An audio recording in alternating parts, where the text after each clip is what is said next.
Hey everyone, welcome back. As always, my name is Oz, and today we are going to be continuing If on a Winter's Night for Travelers. In the last episode, we finished up the slow vanishing of Lady Winterbourne and found out her cruel fate, and how she was looking for her husband, who unfortunately died in an automobile accident.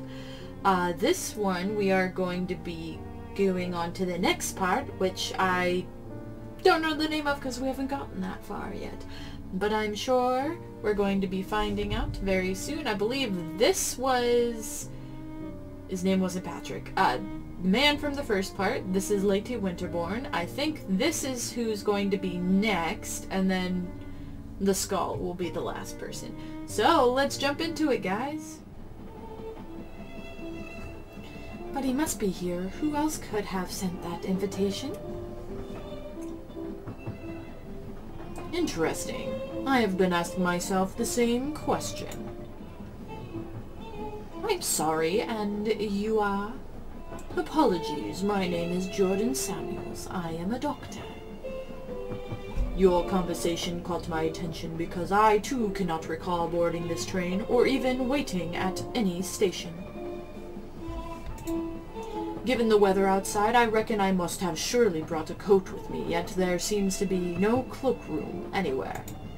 I have attempted to bring this up with some of the other guests, but unlike you, they do not seem to be bothered by it. I cannot explain it, but I feel like we, should not be here. What do you mean by that, Doctor? Where else do you reckon you should be?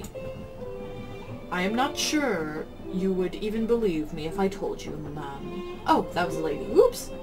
Oh, don't worry about that, dear. If you only knew how much these old eyes have seen. Oh, it's a lady. Oh, so many voices. I doubt anything could surprise me at this point. Please, sir, I think we all would like to hear what you have to say. I, for one, most definitely do. Very well. I guess I should start at the beginning, then.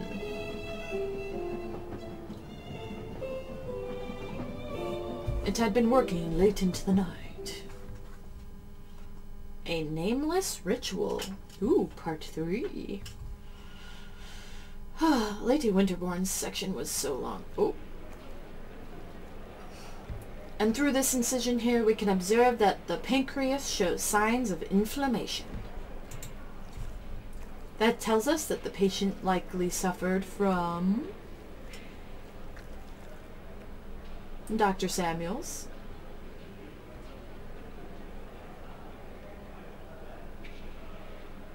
I'm going to say gallstone. Well, surely it indicates that. Excuse me, Dr. Howard? Yes, Mr. Lowe? Why are you talking to the janitor? Now, boys, calm down. Dr. Samuels, you were saying? Gallstones. Yes, from my first glance, we can infer that. Doesn't look like a doctor to me. More like a hoodlum.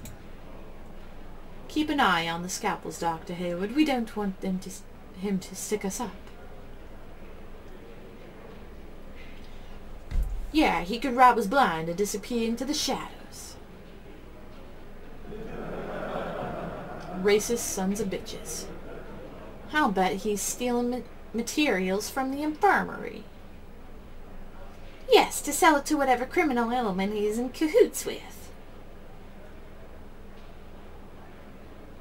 Check his pockets, Dr. Howard.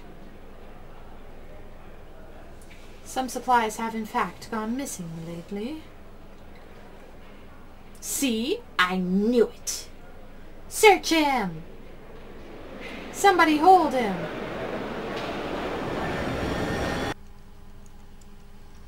The nightmare, they're getting worse.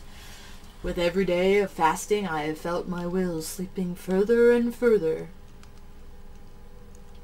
But today marks the 33rd day. Tonight I can complete the ritual. I must carry out the final preparations. There is no time to lose.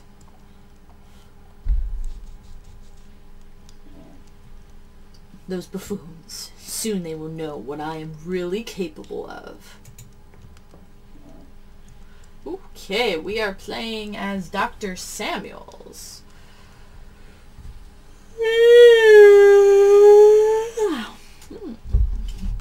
Sorry. Who apparently is suffering from immense racism. I mean, I believe this takes place in the 1920s, which makes sense for the time period, but shame, shame, shame. Anyway, Beyond the Veil by T. Newman.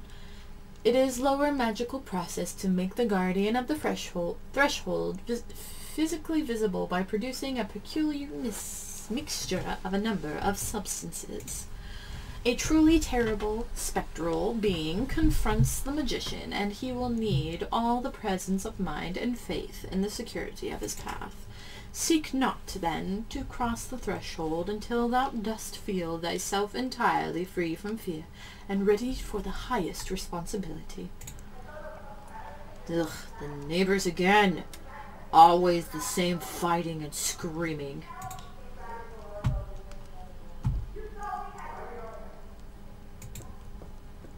Wound Man? The Wound Man, an ancient medical illustration showing different types of injuries and diseases. This one has some particular interesting notes. The sun rules the intellect, Venus makes the heart yearn. Mercury is the hand of darkness, Mars wields the sword. Jupiter hungers for power, and casts Saturn's genitals into the sea.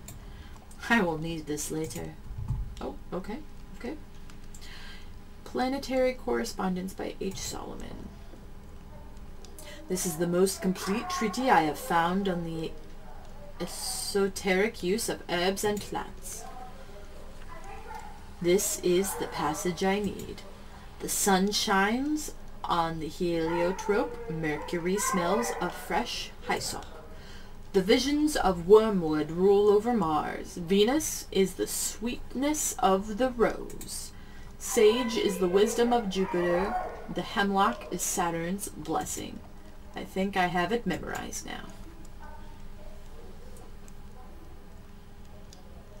Herb jars. These are the ingredients I require for the first part of the ritual.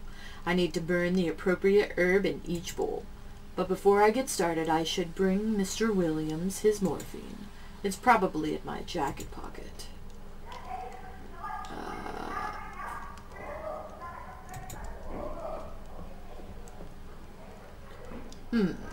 Zibidok's Forbidden Opius, 6 volumes. Oh, we're reading this too. This is the passage I need. The sun burns in golden flames. A violet mantle shall devour Mercury. Cast ye the symbol of Venus into flames of emerald, and engulf in crimson all that belongs to Mars. A raging azure inferno for Jupiter, a black grave for Saturn. I think I have it memorized now. Okay, I'm glad you have it. Hey, my ritual dagger. I will need this later. Bed. I am afraid of sleeping. Jacket. Let's get the morphine. I should take it to him before I get started. My career at the hospital is already on shaky ground. The last thing I need is to be caught taking supplies home. But his tuberculosis is terminal, and this is the only thing that can grant him some relief at this point. Oh, poor thing. There's a spot in my heart that is becoming a part of my New York. I truly thought this would be different here. If I perform the ritual correctly, the guardian should manifest himself in the mirror. If I face him with courage, he shall grant me power beyond all imagining. But if there is fear in my heart, well, I have nothing to lose anyway. A copper bowl, green from corrosion. An iron bowl covered in red rust. A bowl of black lead. Okay, well... herb jars. Oh, astral chart. The stars are right. Mars, Venus, and Saturn are aligned tonight. After months of enduring their mockery with fists and teeth clenched. After months of study and discipline, the moment has arrived. The moment to reach out to forces beyond this world. Okay. Let's go to the corridor and go give this man his medicine since he's dying of tuberculosis. Oh dear. The Johansons are always fighting. One of these days it will end in tragedy.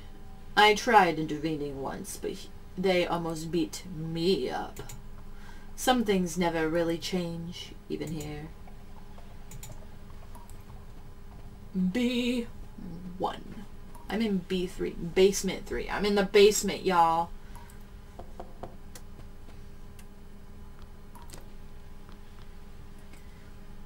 Good evening, Miss Williams. Dr. Samuels, I'm so glad to see you. I was worried you wouldn't come. I apologize. I got held up at the hospital today. How is he doing? Not good. Not good, Doctor. He can't barely breathe no more. And that cough, it ain't never been this bad before. Do you think he's... I am so sorry, Miss Williams. I wish I could do something. Despite all the medical advances of our era, consumption is a battle we've yet to win. But this will help the pain, at least. Thank you, Dr. Samuels. Bless your soul. Thank you. No need to thank me, Miss Williams. It is my sacred duty. Go to him now. He needs you. Yes, yes, of course. Thank you so much.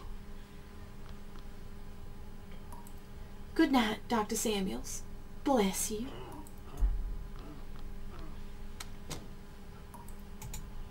Those stairs lead up onto the street.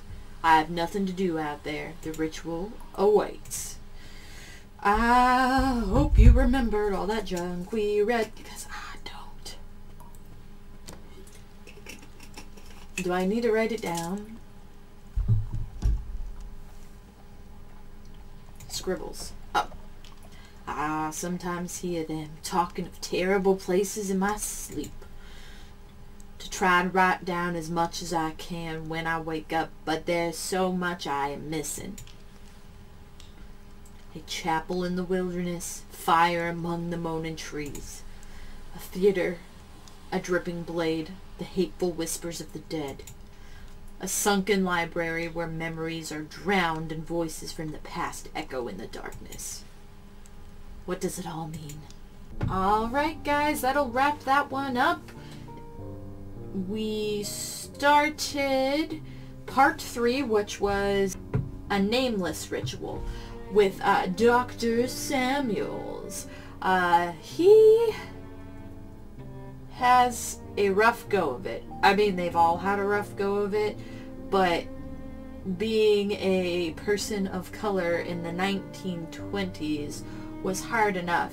And as you can see by that little intro sequence, he had it pretty rough when it came to his peers in the medical field. I feel for all who has to go through something like that. So, thanks for watching, guys. If you're liking what you're seeing, please like, comment, share, and subscribe for more content just like this.